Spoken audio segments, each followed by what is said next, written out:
Hey, Fed Phoenix. I hope everyone is doing well and finds this video at a good place in life. So I wanted to make a video about one of my pet peeves, one of the things that I find a bit obnoxious and why I find it that way. So, on social media, particularly Facebook, I'm thinking about, by the way, starting to try to understand Instagram, maybe make one. one one day I'm gonna catch up with the technology. Probably not. Probably not.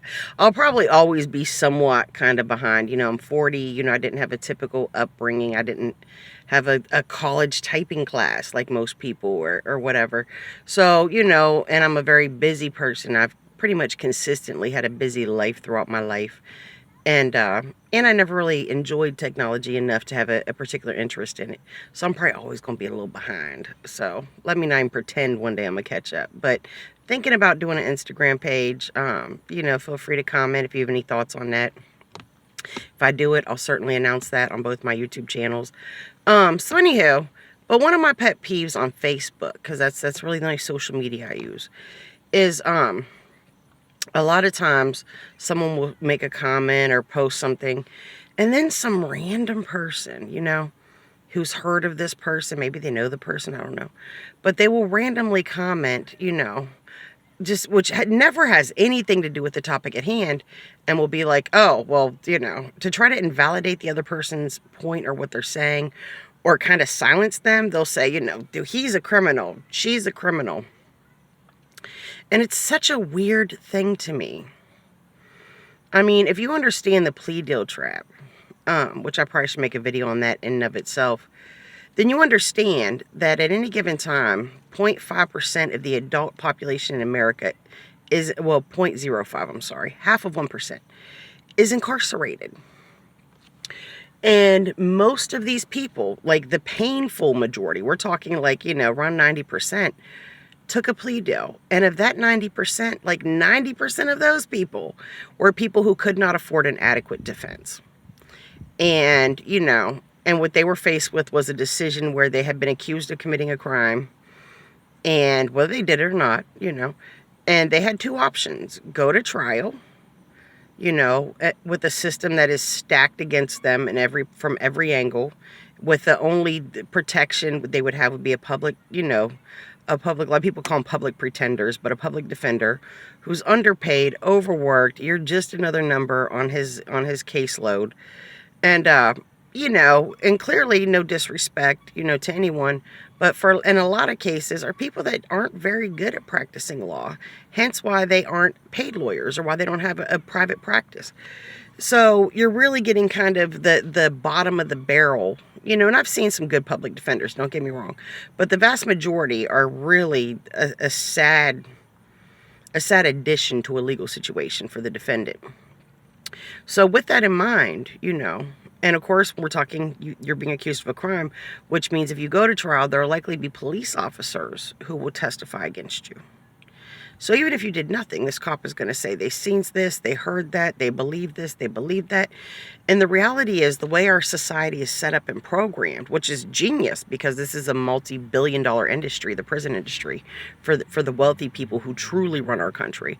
But the way things are set up is the average citizen thinks if a person has been convicted of a crime, if a person pleads guilty, takes a plea deal, that they in fact committed a crime. And we've been programmed and trained to have this kind of a boogeyman in our head that a criminal, or an inmate is a person who is dangerous and volatile and a threat, hide your children, hide your wives.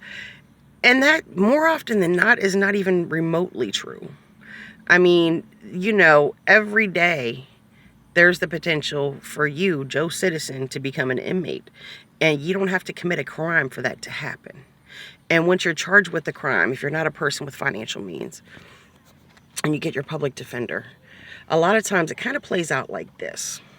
The public defender informs you of the prosecutor's plea offer before you decide if you're going to go to trial or not. And usually, let's say the the possible range of outcome if you're convicted, which you most likely will be even if you did nothing. Could be 2 years, 5 years, 10 years. We'll say 10 years in prison for whatever crime they're charging you with, or 5 years. We'll say 5 years. But, so you can go to trial and you can roll the dice with the cards stacked against you.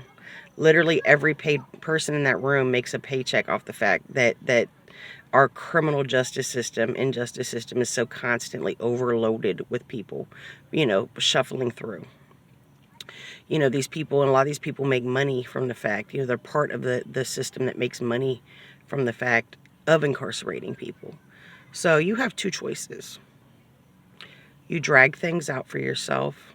If you're not a person who can afford your bond, you're talking sitting in a county jail most likely for a period of months or years through the trial process. And you're potentially walking away with 5 years in prison. And your life will certainly be altered from even not even going to prison, just getting convicted.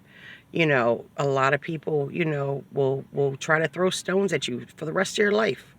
You'll maybe you have a great idea for, expanding a local park, but someone knows that you took a plea deal on an embezzlement charge because someone signed your name to some work orders at a job years ago.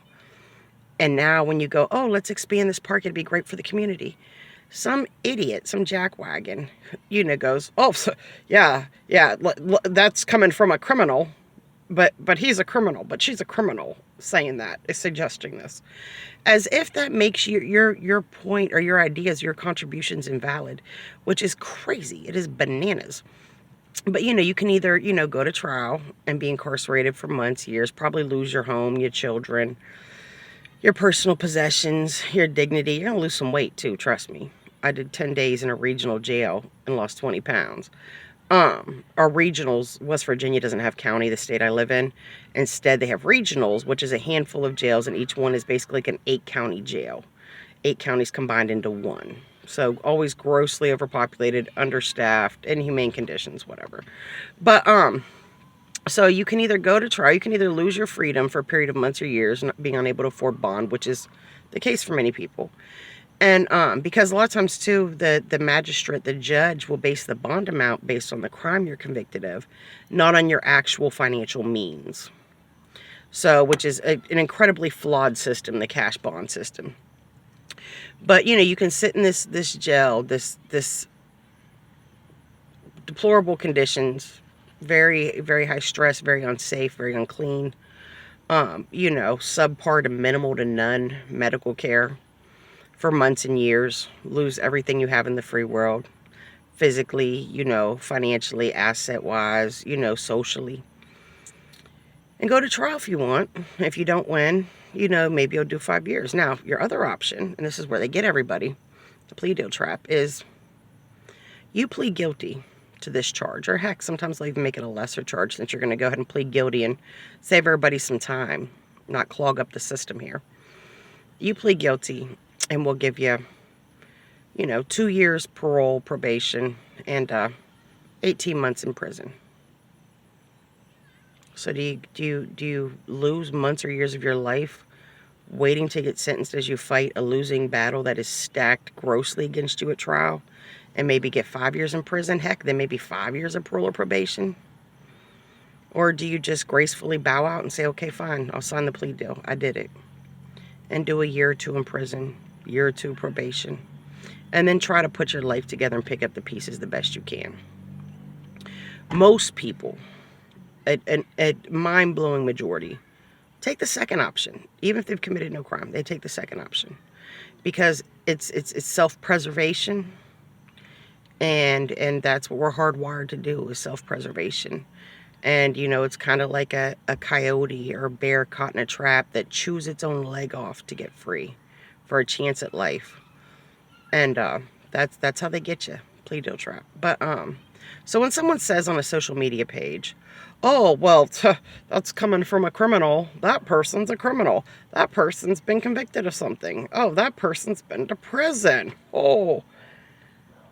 To me, pointing out a person has a criminal history does nothing more then to me it's like saying that person has brown hair, so now their opinion doesn't matter. Because the likelihood of you going to prison at some point in your life, or being convicted of a felony, at least in this country, is probably comparably as likely as you have brown hair. I don't find people with brown hair to not carry valid points, for them to not matter, for them to be subhuman, for them to not be entitled to the same dignity and respect I want for myself. So, you know, and I feel the exact same about just a simple face value fact that a person has been at some point convicted of a crime in their life. Or it's like saying, you know, it's like having a Facebook group where maybe the discussion is, I don't know, that there have been a lot of break-ins lately in a particular neighborhood. And people are suggesting things, you know, let's put up cameras, let's organize a neighborhood watch. And maybe someone goes, hey, you know, for those who can't afford a security system, you can always go buy the outdoor cameras from like yard sales and thrift stores and just kind of like, you know, use your reverse drill and, you know, put them up and put up a smile you're on camera sign. And that's usually enough to deter a lot of low-level criminals from breaking in, because they assume if there are cameras and there's a sign that there is in fact a camera system. And this person may say this, and then someone goes, oh, yeah, okay, yeah, you would know because you're a criminal. To me, when you make the announcement randomly, when it is completely out of context and not even relevant, that a person has been convicted of a crime at some point in their life, to me, it's I guess it's like the whole brown hair thing, but it's also like saying, well, you're a diabetic, so, you know, so shush your mouth because no one cares what you have to say. No one would say that. You know why? Because when we think of diabetes, we realize that's basically saying, you know, you're a person who has dealt with or deals with a struggle that was beyond your control, or is beyond your control to a degree. And, you know, and it's a sad circumstance. Well, so is incarceration. So is the plea deal trap. So is being a convicted felon. You know, ask anyone who's been to prison. I mean, unless they went to a really violent place, a medium security, a level 3, an FCI, you know, depending on what state you live in, and if it's state, federal, whatever, you know, there are different security levels. But ask someone who's just been to a you know, and even a lot of those people, but anything without a crazy security level, more often than not, people would tell you, you know, people in those walls are trying to survive, and it brings out the worst in a lot of people. However, even in spite of that, there are a lot of good people behind those walls. And a lot of people who just got dealt a crappy hand or were in the wrong place and wrong time. So, you know, so the fact that you've been convicted of a crime, the fact that you've been incarcerated, could very well be, much like with diabetes, that you are a person who has had some situations, some circumstances that were, you know, mostly beyond your control, that are unfortunate. And you know, and for me, you know, stirs up sympathy, not fear. You know, so to me, you know, saying, oh, well, that person's a criminal. Oh, coming from the person who was convicted of a crime, grow up. Seriously, grow up. If you're that person that feels the need to always point that out and feel like that just gave you some type of moral or social high ground over another person, grow up. And we will pray. I'm going to pray for you because that's my karma and that's how I choose to live. And you should probably pray for yourself that you never find yourself in the position of the people that you are blindly attacking. Now, don't get me wrong. If there was well-known, you know, if it's a known fact that there was substantial evidence and the crime was something to the effect of someone who hurts children or preys upon the elderly, I understand you questioning a person's character, to say the least, at that point. But just because you know someone's been to jail or prison, just because you know someone's been convicted of a crime, just because someone, heck, maybe they did. Maybe they sold some weed when they were in college to support their own weed habit. Or maybe they grew up in an environment where it was either flip burgers or sell dope. And they had hungry kids and they didn't want to live off the system the rest of their life. So they sold some dope. Should they have? No. Was it illegal? Yes. Were they out victimizing people? Were they going to middle schools and handing out samples? Absolutely not. People were coming to them and aggressively trying to do business. So am I going to hold that against you? And then after you've been convicted of this and you went to prison, which I know is a situation that nearly no one escapes without some level of mental illness, or, you know, induced by the situation, or their pre-existing mental illness exasperated by that. So you've been through, you know, you've been through heck. I'm trying to remember if I can cuss or not on these. As a result of bad decisions you made, you've been punished beyond what's probably reasonable. Am I still going to kick you in your side every chance I get? 5 years from now, 6 months from now, 10 years from now? Oh, well, that person, oh, they're a criminal. No. Heck no. That's ridiculous. What type of people are we? Are we as a society? When we have the highest incarceration rate of any country in the world, we're the only first world country with the type of conditions our facilities have and are known to have. We're the only first world country whose corrections facilities focus solely on punishment and very little to none other than the PR BS that you see, you know, being, you know, kind of projected out into the community that isn't real if you talk to people that have been in these situations.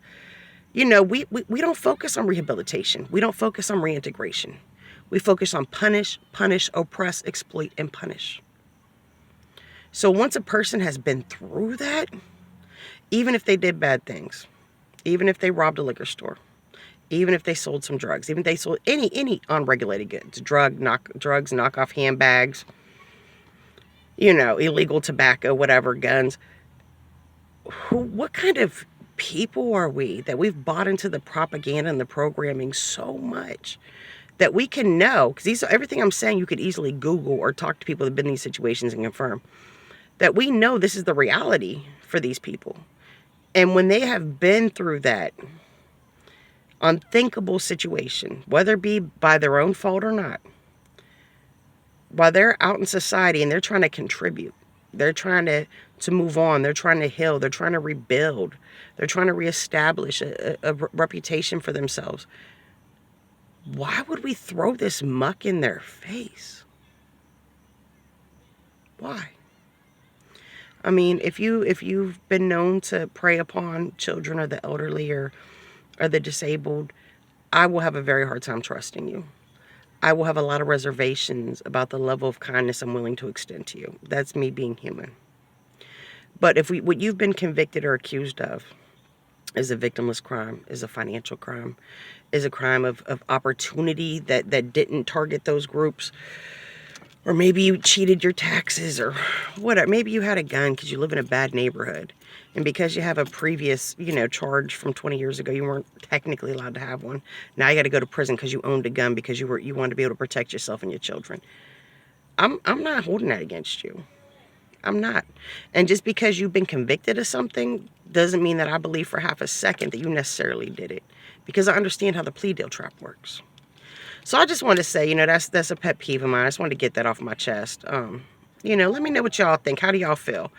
If y'all were, you know, chipping in on a business venture with some mutual friends and maybe some of your friends and some of their mutual friends that you didn't know very well, and someone said, hey, psst, that one guy that's involved in this, he's a criminal. He's been to prison. Would you feel like you need to back out? How would you feel about that person? Would you feel like you need to know their crime, or you need to know if they did time or how much?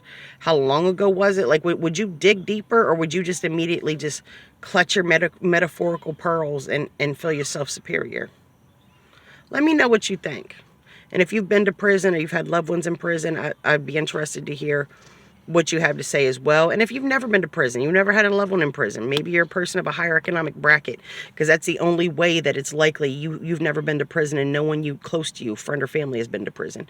But, you know, that's the only chance that's the only scenario where that's actually a likelihood, is if you're in a higher economic bracket. But, you know, but how do you feel about this topic? You know, how do you feel about these things? Personally, the people who try to call these people out, if it's not relevant to whatever the topic is at hand, I look at the person who's trying to call people out, and I look at them, and they're the person that I want to steer clear of. They're the person I don't trust, and they're the person I think is underhanded, bitter, and probably just mean-spirited, you know, in a lot of ways, and I see them as the problem. But let me know what you think. I'd love to hear your comments, love to hear your feedback. So, you know, it's Fed Phoenix, good day. God bless. And I look forward to hearing from you.